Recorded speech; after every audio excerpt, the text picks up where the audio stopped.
ಸಂಶೋಧನೆ ಎಂಬ ಜಟಿಲ ಮತ್ತು ಸಂಕೀರ್ಣವಾದ ಪರಿಕಲ್ಪನೆಯನ್ನ ಸರಳವಾಗಿ ವಿವರಿಸುವ ಪ್ರಯತ್ನ ಮಾಡುವ ಮತ್ತು ಸಂಶೋಧನೆ ಅಂದ್ರೆ ಏನು, ಸಂಶೋಧನೆಯನ್ನ ಉನ್ನತ ಶಿಕ್ಷಣವೆಂದು ಯಾಕೆ ಕರೆಯುತ್ತಾರೆ ಎಂಬುದನ್ನು ತಾತ್ವಿಕವಾಗಿ ವಿವೇಚನೆಗೆ ಒಳಪಡಿಸುವ ಮಾರ್ಗಾನ್ವೇಷಣೆ ಪುಸ್ತಕವು ಒಂದು ಸಾಹಸಿ ಪ್ರಯೋಗವಾಗಿದೆ ಎಂದು ಮಂಗಳೂರು ವಿಶ್ವವಿದ್ಯಾಲಯದ ನೆಹರು ಚಿಂತನ ಕೇಂದ್ರದ ನಿರ್ದೇಶಕರಾಗಿರುವ ಪ್ರೊಫೆಸರ್ ರಾಜಾರಾಮ್ ತೋಳ್ಪಡಿ ಹೇಳಿದರು.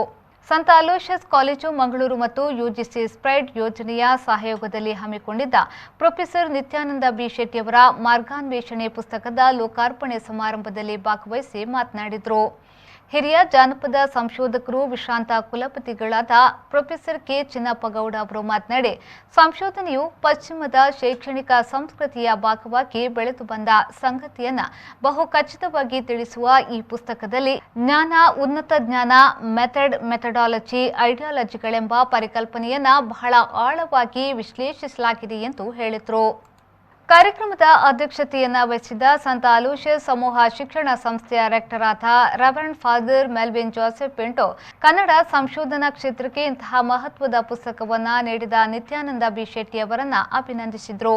ಕಾರ್ಯಕ್ರಮದಲ್ಲಿ ಆಳ್ವ ಶಿಕ್ಷಣ ಪ್ರತಿಷ್ಠಾನದ ಅಧ್ಯಕ್ಷರಾದ ಡಾಕ್ಟರ್ ಮೋಹನ್ ಆಳ್ವ, ಅಲೋಷಿಯಸ್ ಕಾಲೇಜಿನ ಪ್ರಾಂಶುಪಾಲರಾದ reverend doctor Praveen Martis, UGC spread ಯೋಜನೆಯ ನಿರ್ದೇಶಕರಾದ ಡಾಕ್ಟರ್ ಅಲ್ವಿನ್ ಡೇಸಾ, ಪುಸ್ತಕದ ಲೇಖಕರಾದ professor Nityananda B Shetty, doctor Dinesh Nayak, ಸಾಹಿತ್ಯಾಸಕ್ತರು ಮತ್ತು ಸಂಶೋಧನಾ ವಿದ್ಯಾರ್ಥಿಗಳು ಪಾಲ್ಗೊಂಡಿದ್ದರು. ಬ್ಯೂರೋ ರಿಪೋರ್ಟ್, ವಿ4 ನ್ಯೂಸ್, ಮಂಗಳೂರು.